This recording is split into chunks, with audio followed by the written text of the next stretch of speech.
Assalamualaikum warahmatullahi wabarakatuh. Selamat siang anak-anak. Apa kabar kalian semua? Alhamdulillah baik. Bapak sendiri kabarnya alhamdulillah juga baik. Walaupun di masa yang masih masa pandemi seperti ini, mari kita jaga kesehatan masing-masing, tetap patuhi protokol kesehatan ya. Baik, sebelum itu Bapak minta untuk kita semua berdoa menurut agama dan kepercayaan masing-masing. Semoga dengan doa yang kita panjatkan ke Tuhan Yang Maha Esa, apa yang kita dapat dan apa yang kita lakukan pada hari ini, semoga diberikan kelancaran oleh Tuhan Yang Maha Esa. Berdoa dimulai. Berdoa selesai. Baik anak-anak, sebelum itu Bapak akan presensi kalian terlebih dahulu. Di sini jumlah siswanya yaitu 30 ya. Dan saya lihat di room Zoom ini ada 30 mahasiswa. Bapak akan screenshot saja. Nah, sudah. Baik, anak-anak, pada minggu lalu kita membahas tentang teks deskripsi ya. Ada yang masih ingat tentang teks deskripsi? Ya, benar sekali.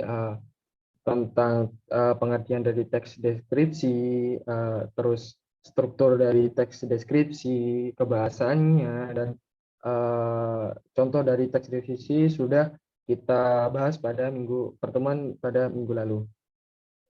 Nah, pada pertemuan minggu ini Bapak akan menyampaikan apa saja yang harus kalian capai pada pembelajaran pada siang hari ini.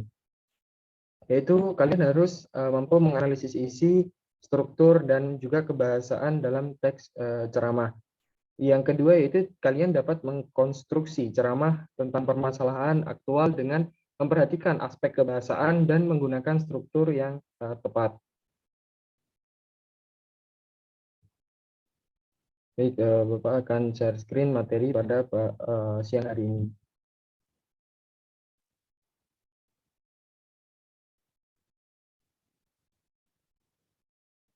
Nah, materi kita pada siang hari ini yaitu tentang teks ceramah. Setelah kita mempelajari tentang teks deskripsi, maka pada pertemuan kali ini kita akan membahas tentang teks ceramah. Kalian semua pasti sudah tidak asing dengan kata teks ceramah. Ada yang sudah mengetahui tentang teks ceramah? Baik, belum ada yang mengetahui tentang teks ceramah ya. Nggak apa-apa, karena ini baru pertama kali Bapak menyampaikan tentang materi teks ceramah kepada kalian semua. Baik, di sini pertama yang kita akan bahas yaitu tentang pengertian teks ceramah. Pengertian teks ceramah itu sendiri yaitu teks ceramah adalah teks yang berisi tentang jenis teks yang digunakan untuk mengungkapkan pesan, penyampaian suatu informasi, pengetahuan, dan juga sebagainya. Untuk membuat teks ceramah juga harus sesuai struktur dan penyusunannya harus urut sesuai dengan strukturnya. Di sini sudah Bapak tuliskan di dalam PPT yang Bapak share screen, ada 3 komponen dari teks ceramah atau struktur dari teks ceramah. Yang pertama yaitu pembuka atau tesis. Yang kedua yaitu isi atau rangkaian peristiwa. Yang ketiga yaitu penutup atau penegasan ulang.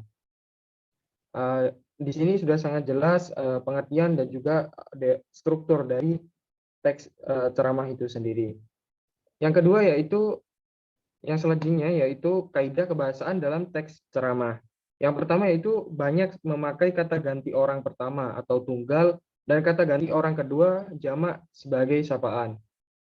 Kata ganti pertama contohnya adalah menggunakan kata saya, aku, kami, atau mengatasnamakan sebuah kelompok.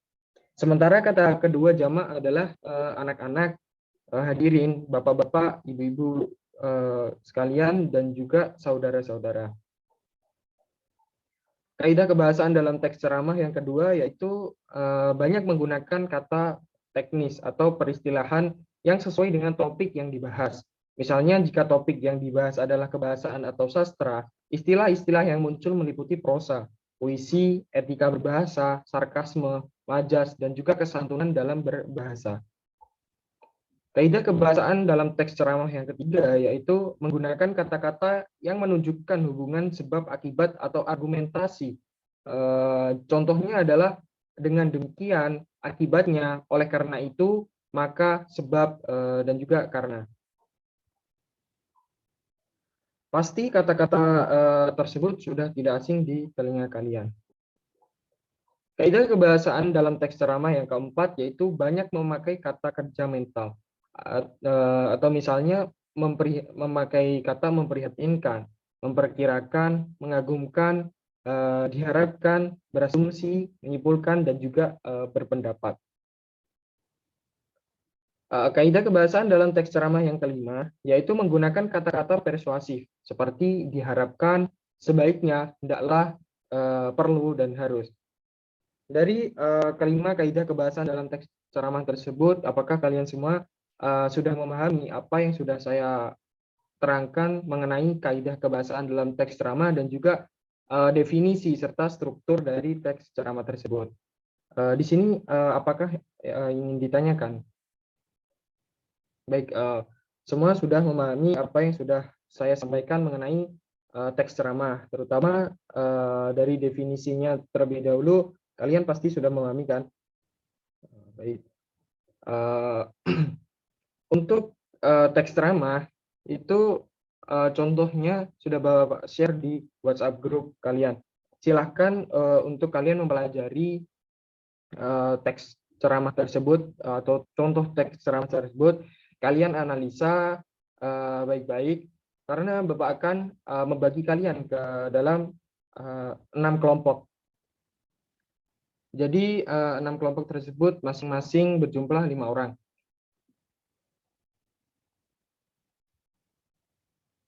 Dan masing-masing kelompok akan Bapak tugaskan untuk membuat satu teks ceramah. Dan masing-masing kelompok tidak boleh sama satu sama lain, baik itu dari judul dan juga isi dari teks ceramah itu sendiri. Setelah kalian membuat teks ceramah, pada pertemuan minggu depan, kalian harus mempresentasikan atau mempraktekkan hasil dari teks ceramah kalian di depan teman-teman kalian itu sendiri. Jadi batas waktu dari penugasan ini yaitu 1 hari sebelum pertemuan minggu depan kita laksanakan. Untuk pengumpulannya ntar dikumpulkan ke ketua kelas lalu diserahkan ke saya. Baik, itu untuk penugasan dan juga apa yang sudah saya sampaikan mengenai teks ceramah. Baik, sampai di sini ada yang ingin ditanyakan? Baik, belum. Saya kira kalian semua sudah memahami apa yang saya sampaikan mengenai teks ceramah tersebut. Baik, evaluasi buat kelas hari ini yaitu yang pertama, menurut saya sendiri kalian terlalu pasif dalam melakukan pembelajaran. Kalian tidak terlalu aktif dalam keikutsertaan pembelajaran pada siang hari ini. Yang kedua yaitu kalian malu bertanya, padahal ya saya harap kalian emang paham semua, tapi pasti ada 1-2 anak yang belum memahami apa yang saya sampaikan. Jangan malu bertanya karena malu bertanya akan sesat di jalan.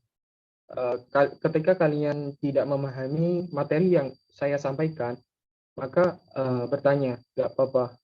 Jangan malu dalam bertanya. Karena kalau kalian tidak paham, maka kalian akan susah di akhir karena materi ini akan muncul ntar pada saat kalian ujian. Baik, itu untuk evaluasi pada pembelajaran pada siang hari ini. Nah, untuk yang